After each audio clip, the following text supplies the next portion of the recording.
हर महीने औरतें क्यों झेलती हैं मासिक धर्म की पीड़ा? आइए सुनते हैं ये कहानी। हर महीने औरतें मासिक धर्म की पीड़ा से गुजरती हैं, लेकिन क्या आप जानते हैं महिलाओं को होने वाले मासिक धर्म का उल्लेख हिंदू धर्म ग्रंथों में भी मिलता है। भगवत पुराण के अनुसार स्त्रियों को मासिक धर्म क्यों होता है, इस बारे में एक पौराणिक कथा मिलती है। भगवत पुराण के अनुसार एक बार बृहस्पति इंद्रदेव से नाराज हो गए, जिसका फायदा उठा असुरों ने देवलोक पर आक्रमण कर दिया। सभी देवता अपनी जान बचाने के लिए दौड़ भाग करने लगे। जिसको जहाँ जगह मिली वह वहाँ जाकर छुप गया और इंद्रदेव अपनी गद्दी छोड़ भाग निकले। फिर गिरते पड़ते वह अपनी जान बचाते हुए इंद्रदेव सृष्टि के रचनाकार ब्रह्मा जी के पास जा पहुँचे और उनसे मदद की मांग की। ब्रह्मा जी ने इंद्रदेव से कहा, अगर तुम्हें अपनी जान बचानी है और अपनी गद्दी असुरों के हाथ छुड़वानी है तो तुम्हें एक ब्रह्मज्ञानी की सेवा करनी होगी।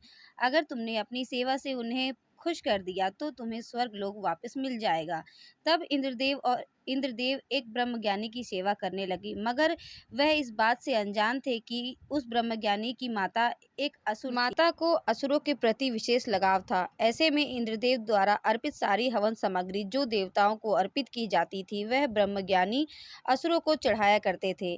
इससे इंद्रदेव की सेवा भंग हो गई। जब इंद्रदेव को यह बात पता चली तो इंद्रदेव बहुत नाराज हुए, तो उन्होंने गुस्से में आकर उस ब्रह्मज्ञानी की हत्या कर दी। हत्या करने से पहले इंद्रदेव उस ब्रह्मज्ञानी को गुरु मानते थे और गुरु की हत्या करना घोर पाप है। इसी कारण उन्हें ब्रह्म हत्या का दोष भी लग गया।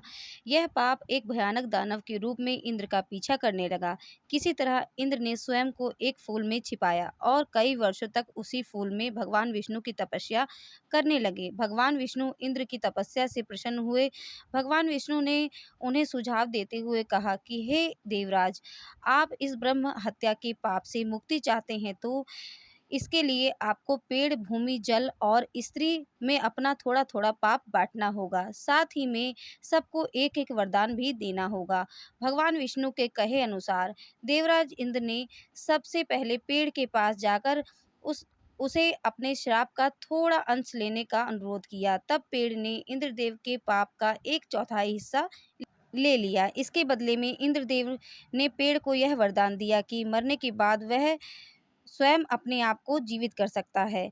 इसके बाद अनुरोध करने पर जल ने इंद्रदेव के पाप का कुछ हिस्सा ले लिया। बदले में इंद्रदेव ने वरदान के रूप में उन्हें अन्य वस्तुओं को पवित्र करने की शक्ति प्रदान की। इसी वजह से हिंदू धर्म में जल को पवित्र मानते हैं। उसे पूजा पाठ में इस्तेमाल किया जाता है। इसी तरह भूमि ने भी इंद्रदेव के पाप का कुछ अंश स्वीकार कर लिया, जिसके बदले में इंद्रदेव ने भूमि को वरदान दिया कि उस पर आए चोट अपने आप ही भर जाएंगी। आखिर आखिर में इंद्रदेव एक स्त्री के पास गए और उनसे अपने पाप का कुछ अंश लेने का अनुरोध किया।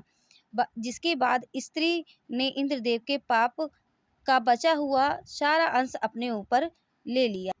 जिसके बाद महिलाओं को हर महीने मासिक धर्म की पीड़ा सहन करनी पड़ती है, लेकिन इसके बदले में इंद्रदेव ने महिलाओं को वरदान दिया कि महिलाएं पुरुषों की अपेक्षा काम का आनंद ज़्यादा ले पाएंगी। तभी से महिलाएं मासिक धर्म के रूप में ब्रह्म हत्या का पाप झेल रही हैं। दोस्तों, अगर कहानी पसंद आई हो तो हमारे चैनल को सब्सक्राइब ज़रूर करें।